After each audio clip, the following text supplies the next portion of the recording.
Isa pong IT engineer mula sa Newport, Wales na nagngangalang James Howells ang nagsampa ng kaso laban sa Newport City Council matapos ang isang dekada ng pakikipaglaban upang mabawi ang isang hard drive na naglalaman po ng 7,500 na Bitcoin na ngayon ay nagkakalaga po ng humigit kumulang $500 million. Ayon po kay Ginoong Howells, aksidente po niyang naitapon ang hard drive habang siya po ay naglilinis ng kanyang bahay at napunta ito sa isang landfill. At yan po ang siyang ating pag-uusapan sa video na ito. Pero bago po tayo magpatuloy, ay nais ko lamang po munang bigyang linaw ang aking disclaimer kung saan ang nilalaman po ng video na ito ay hindi po ito isang financial advice. For education and information purposes lamang po ang layunin nito. Ayan, matagal na pong nakikipaglaban si Ginoong Howells sa Newport City Council.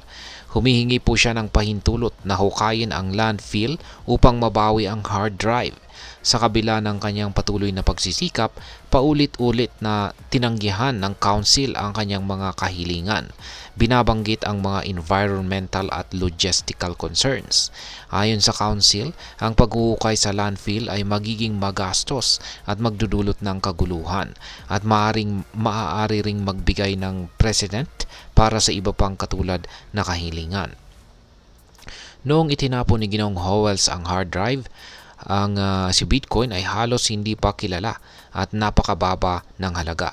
Ngunit mula noon, ang halaga ni Bitcoin ay tumaas ng husto at ang 7,500 Bitcoins ay ngayon ay nagkakalaga na ng humigit kumulang $500 million. Inimungkahi po ni Ginoong Howells na siya na ang sasagot sa gastos ng paghuhukay na tinatayang aabot po sa $12 million. Ngunit nananatiling matatag ang council sa kanilang desisyon.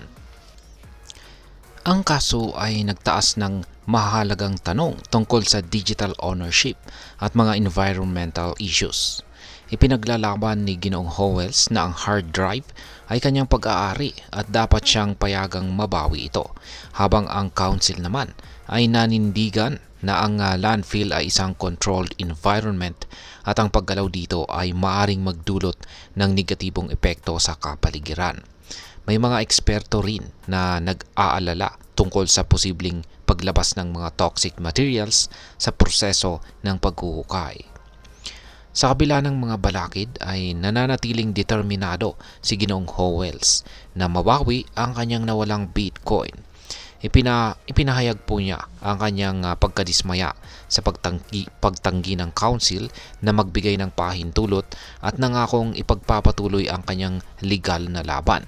Naniniwala si Ginoong Howells na ang mga Bitcoins ay kanyang lehitimong pag-aari at dapat siyang payagang mabawi ang mga ito. Inimungkahi pa niya na ang paggamit ng advanced technology at isang team ng environmental experts upang mabawasan ang epekto ng paghuhukay. At ayan, ang dekadang laban ni Ginoong James Howells upang mabawi ang kanyang nawalang Bitcoin ay nagpapakita po ng mga komplikasyon ng digital ownership at ang mga hamon sa paghawak ng mga nawala o itinapong digital assets. Ipinapakita rin ng kaso ang kahalagahan ng tamang pagtatapon at pamamahala ng mga electronic devices na naglalaman ng mahalagang datos. Habang nagpapatuloy ang legal na laban, ang crypto community at ang mga environmental advocates ay maingat na nagmamasid upang makita kung paano magtatapos ang sitwasyon na ito.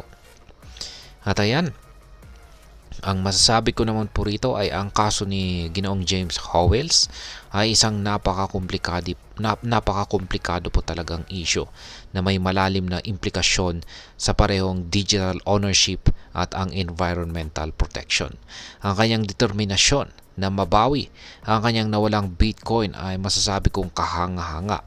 Ngunit ang mga alalahanin ng Newport City Council tungkol sa environmental impact ng paghuhukay sa landfill ay hindi rin dapat baliwalain.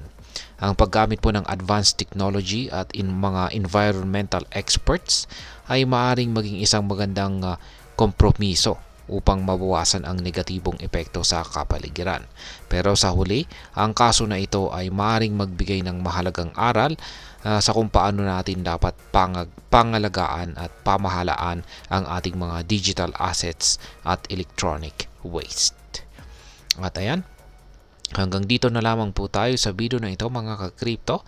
Sana po ay inyong nagustuhan ang aking paliwanag dito. Kung inyo po itong nagustuhan, pag-click lamang po ang like button nito. Para naman po sa mga bago lamang dito, kayo po ay aking inaanyayahan para mag-subscribe. Pag-click na rin po ang bell icon ito dahil ito po ang siya magsisilbing notification nito sa mga bago kong videos na akin pong ina-upload sa aking YouTube channel na ito. Marami pong salamat sa panonood. Ingat po tayo lagi at God bless po sa ating lahat.